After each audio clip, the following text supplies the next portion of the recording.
In 2020, a game came out that got very little recognition. In fact, you probably don't even know about it despite the fact that it's about as good as these games. So I'm gonna figure out why it's so unknown, and explain in depth how good this game is and why if you don't play it, the gaming landscape could change forever. All of this and more without spoiling a single thing.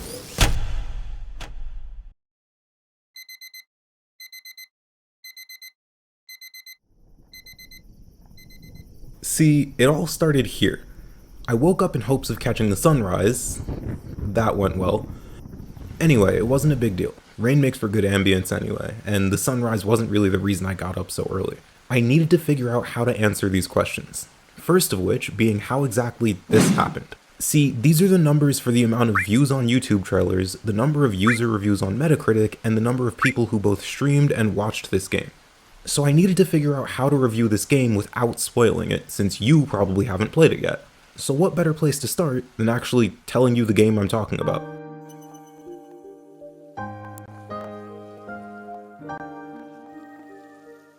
CrossCode is a special game. I say that because it borrows from dozens of great games to create its own unique style. You could compare it to Link to the Past, but its gameplay is so much faster and more fluid. You could compare it to something like Chrono Trigger, but it's not like a traditional RPG thanks to both its setting, characters, and especially the gameplay. The best comparison would be an odd mix of Link to the Past, Chrono Trigger, and maybe Devil May Cry because of how combo heavy and fast paced this combat is. This game really is unlike anything else I've ever played before, and it's for that reason that it's so incredible. It's set in the distant future in an MMO called Crossworlds. It's a game within a game. The characters you meet vary from people playing Crossworlds to NPCs telling the story of the world. And these players have anything from emotional, relatable stories about reconnecting with close family members who have long since become distant, to goofy, lighthearted quirks like sitting on tables and being afraid of heights. And because this is a game within a game, you see these recurring characters as you journey on. While the story and the gameplay do start slow, they're a bit like a freight train. Once they pick up steam, it is almost impossible to slow them down, and it quickly becomes a ride that you have to see through till the end.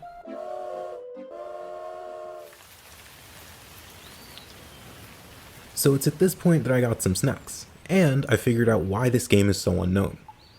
I think. Now this is just a guess, and as I didn't and still don't have all the numbers, nor am I some kind of expert in the field, you'll have to take this all with not just a grain of salt, but the entire salt shaker. I'm just a guy with a laptop and some snacks. But with all that said, here's what I've got. It comes down to 3 key things, any of which could have led to CrossCode's lack of well-deserved spotlight. The pixel art in CrossCode is incredible, but pixel art games are a dime a dozen. Granted, I believe CrossCode is one of the best looking pixel art games out there, but at the end of the day, it's pixel art. And so, at a glance, it might not seem special in a sea of relatively similar looking games. CrossCode, at a glance, does not stand out. Hooks are extremely important. People today are more busy than ever and life moves fast. So if you don't capture someone's attention immediately, you'll lose them. CrossCode, as much as I love it, has a slow start. The tutorial took me over an hour, and that was my second playthrough. I'd imagine someone new to the game could take as long as 2 full hours of relatively slow gameplay and a lot of exposition. CrossCode has a slow start, and because of this, even the few who found the game might not have made it very far. Lastly, CrossCode just didn't get very lucky. Search the game up on YouTube and you'll quickly find that there are very few videos on it. Furthermore, the people who did play CrossCode are relatively small channels. Bigger creators didn't play CrossCode. Which of course, is where I come in. Anyway, that's why I think CrossCode didn't blow up like it should have. But luckily, there's something you can do about it. More on that later. You know, there's an inherent problem with stories. I mean, don't get me wrong, I love stories. And as a species, stories are probably one of the most important things in human history. The lessons they can teach, the feelings they invoke. There really is nothing like being transported to another time and place and going on a journey. But the unique problem that stories face is that when you want to recommend them, you can't tell people about the best part. If I want to tell you about a great restaurant I went to, I can tell you about all the best dishes, but I can't do that for a story. I have to deliberately dance around the best parts while also keeping it interesting. And lucky for you, I think I figured out just how to do that with CrossCode. It's all about memories. Let me ask you something. It's a real head scratcher, so pay attention. Who are you? Okay, admittedly it's a simple question, but it means a lot in the context of CrossCode. Naturally, most would answer this question with some amalgamation of their memories, their personal experiences, and their beliefs. Or maybe who you are is as simple as your name. Well, in CrossCode, things aren't so simple. Lee, the main character, has amnesia, which may seem like a generic premise at first glance. I mean, about 60% of protagonists in video games have some form of amnesia. But in CrossCode, the reasoning for it is far more complex than your typical case. In fact, well, if I say much more than that, I would ruin the story. But just know this game does an excellent job of subverting your expectations. Just when you think you have everything figured out, or when you think you understand the characters and their motives, the game flips everything on its head. It's a compelling, engaging plot from start to finish that consistently raises questions only to answer them with even more questions. This game's Hydra-esque plot consistently surprises both you and the characters, as each time you uncover one mystery, two more take its place. But I really shouldn't say more than that, so I'll stop here and talk about something a bit easier to explain.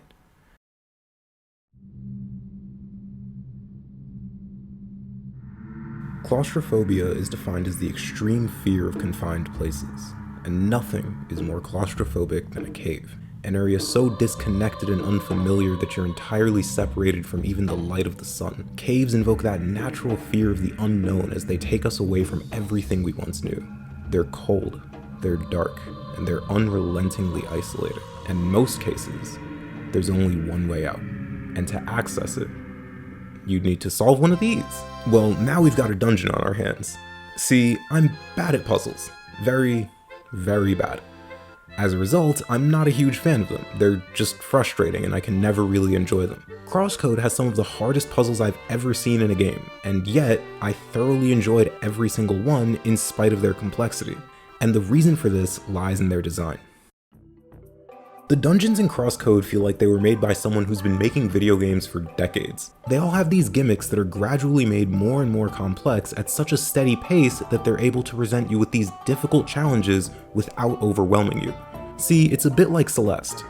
Were you to show me some footage of this last level in Celeste, I'd tell you it's impossible and I'd never beat it. But in playing the game, you're taught the concept so gradually that by the end, you can accomplish this seemingly impossible task. It's all about how the game teaches you, and that's how this game gets away with such difficult puzzles. It does such a fantastic job of introducing ideas and gimmicks at a steady pace that make things feel simple and intelligible. So check this out. To access this second dungeon, you need to use the fire element to light all 4 of these torches at once. You're also introduced to these floating bubbles.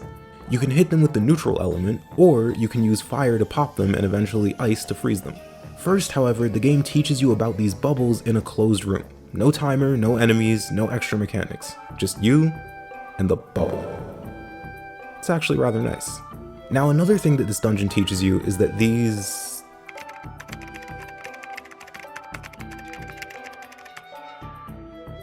triangular prisms. You can freeze these to make them act like solid walls, or you can evaporate them so that projectiles fly right through the area they once occupied.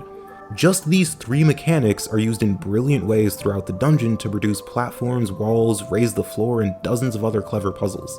There are a few more mechanics in the dungeon, but telling you would not only mess with the experience a bit, it would also probably put you to sleep. Anyway, all of this comes together masterfully at the end of the dungeon to create this massive, seemingly impossible Rube Goldberg-esque puzzle. It seems crazy, but it's actually way more simple than it looks. See, you just freeze this bubble, throw an ice ball straight up, bounce it off the walls, light the torches before the ball reaches this block, then steam these 3, run to the other side.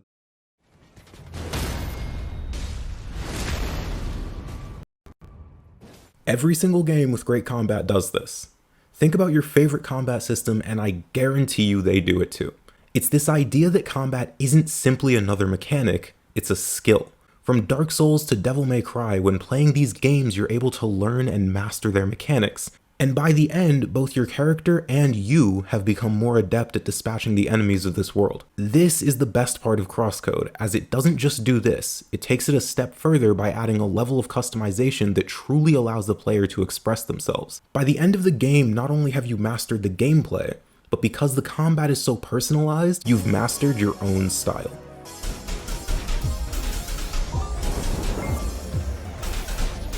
The combat in CrossCode is so great because it's clear the developers understood what makes a great combat system. Risk, options, limits, and mastery. If you look at nearly any great combat system, it will follow these rules. Risk is self-explanatory. It's about how much the game lets you throw on the table for a potential reward. Think parrying in FromSoft games or Monster Hunter. If you miss the parry, you leave yourself wide open, but if you hit, the game rewards your skill with damage. Options are just about what the game allows you to do. In Hades, Zagreus has 6 unique weapons along with dozens of skills that the gods grant him to change up every single combat encounter. Limits have a bit more of a loose definition, but they're all about how much you can do before the game tells you to stop. Missiles in Metroid, Soul and Hollow Knight. And the last one is mastery. This is an idea that isn't exclusive to combat since tons of great games do this. Their mechanics aren't simple gimmicks. They're skills that you as a player master as time goes on and as you get better at playing the game. If you've ever played through a game and then restarted it with the knowledge and skill that you've gathered from your previous run, the game feels significantly easier because when you cleared the game for the first time, both you and your character have become more skilled, more proficient. So how does the combat in CrossCode work? I'll go through a quick lightning round and explain the basics, so get your notebook out because this will be on the exam. You have a basic 4-hit combo that ends in this big spin. You've also got these projectiles that you can rapid fire, or you can charge them for one strong shot. You can dash, which gives you some iframes and cancels the animations of your attacks, and a block that if timed perfectly can stun enemies. Basically, you can block, melee, dash, and range. Now each of these can be enhanced by using arts. You can turn your basic attack into this buzzsaw, or you can make your guard cause an explosion around you to blow enemies away. Now there's one more level to this combat, that being the ability to select different arts. You can use this buzzsaw that I mentioned earlier, or a spin attack that covers more area but deals less damage. So this combat system is pretty cool, right? It's got lots of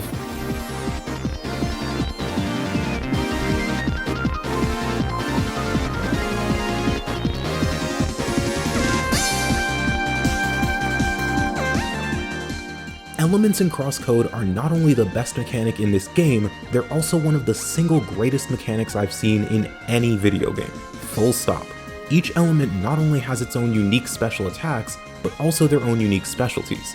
Fire, for example, focuses on attack, so when you switch to the element, your attack goes up and you gain skills that are all about offense. Now your guard isn't an evasive or defensive ability, it actually turns into an offensive tool that causes flames to spin around you and damage enemies. Compare this to Ice, which is all about defense. It grants you skills that allow you to create a kingdom of isolation.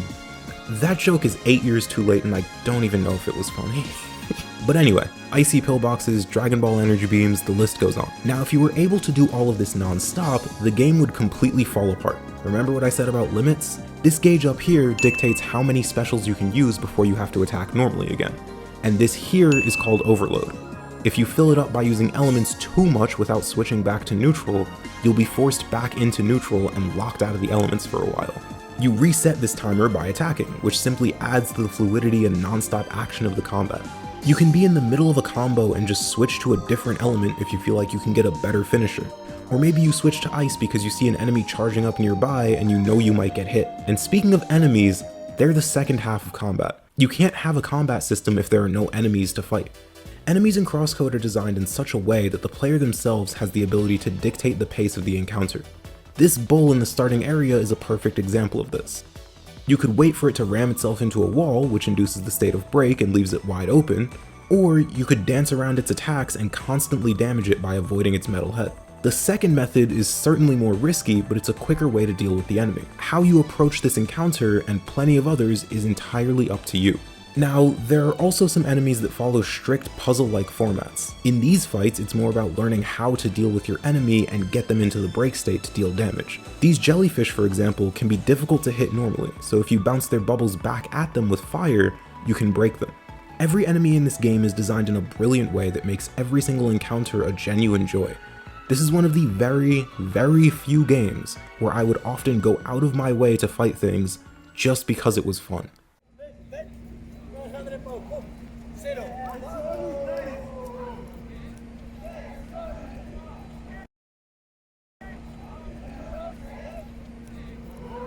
Okay, so I lied.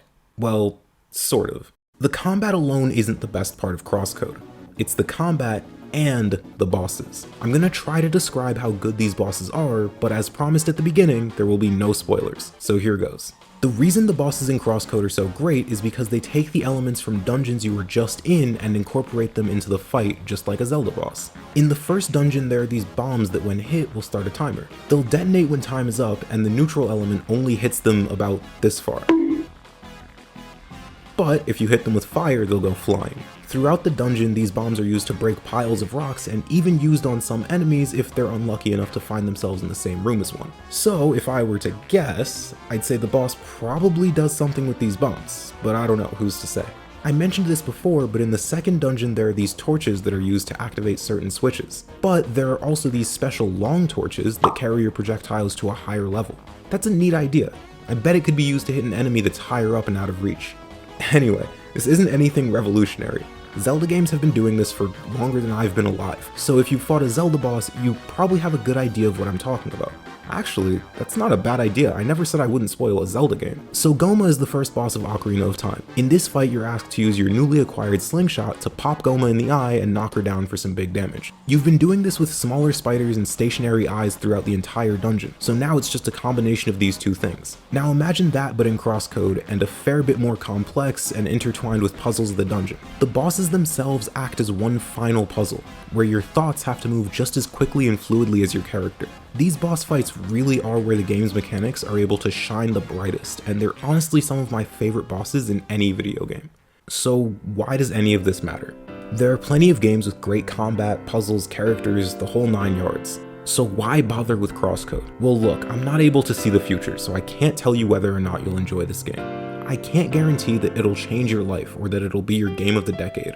But what I can promise you is that there really is nothing like CrossCode. And if games like this aren't supported, we may never get anything like this again.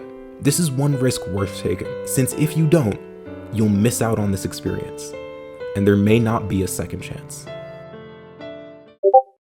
Wait, DLC? Okay, hang on, I got this. I can explain this without spoiling a single thing. Here we go. So the DLC of CrossCode